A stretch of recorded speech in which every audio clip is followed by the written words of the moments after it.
Halo, nama saya Feli.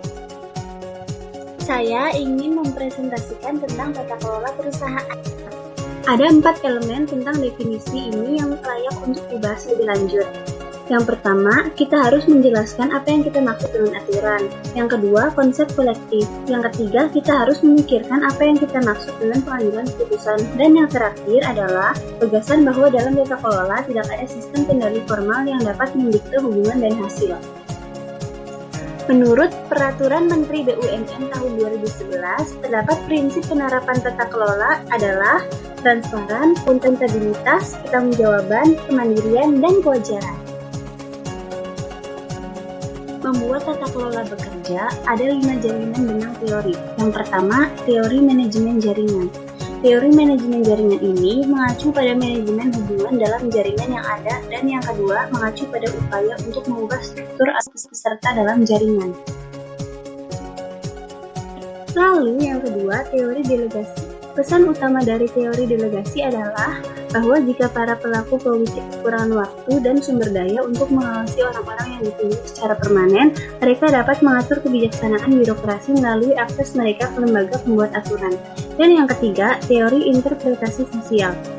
Perbedaan utamanya adalah bahwa ia mengembangkan yang lebih kompleks dan bernuansa perspektif tentang bagaimana individu dan kelompok menanggapi tantangan dan kesulitan pemerintahan mereka. Selanjutnya, sekolah rasionalitas terbatas. Kerangka rasionalitas yang dibatasi menarik perhatian 3 pemahaman. Pertama, tantangan komunikasi muncul di dunia di mana bisa dan melakukan sering salah paham satu sama lain daripada dunia di mana komunikasi bebas biaya salah. Kedua, rasionalitas terbatas mendapat bahwa praktik pemrosesan informasi dan heuristik perlu ditangani daripada masalah asimetri informasi dalam pengaturan tata kelola.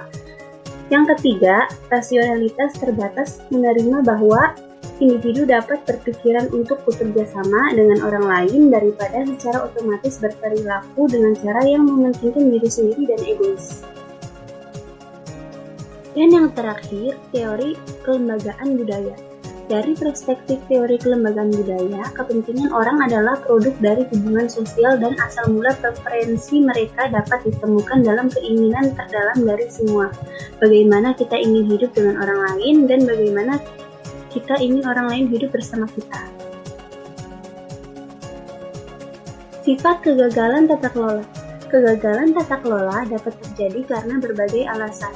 Seperti yang dikomentari oleh Sorensen dan Thorfinn pada tahun 2007, tata kelola jaringan bergantung pada proses sosial dan politik yang genting dan terjadi dalam konteks politik dan ekonomi yang tidak berkendali. Tata kelola dalam studi hukum sosial.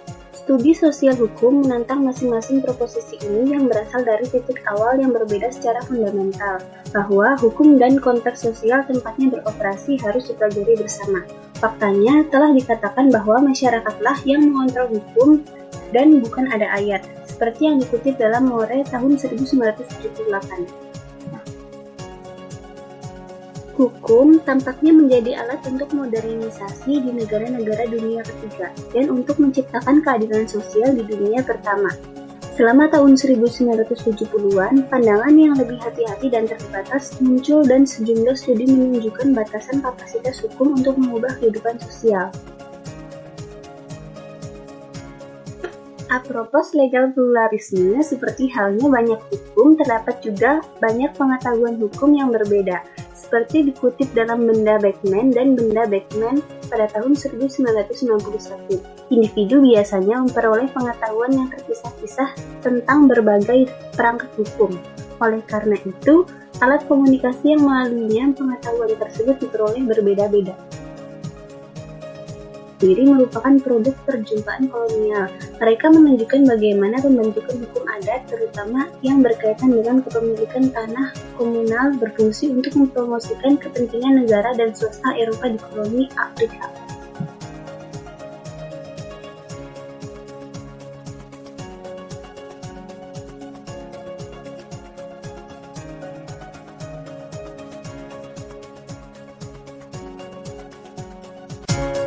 Teori ekonomi tentang corporate governance.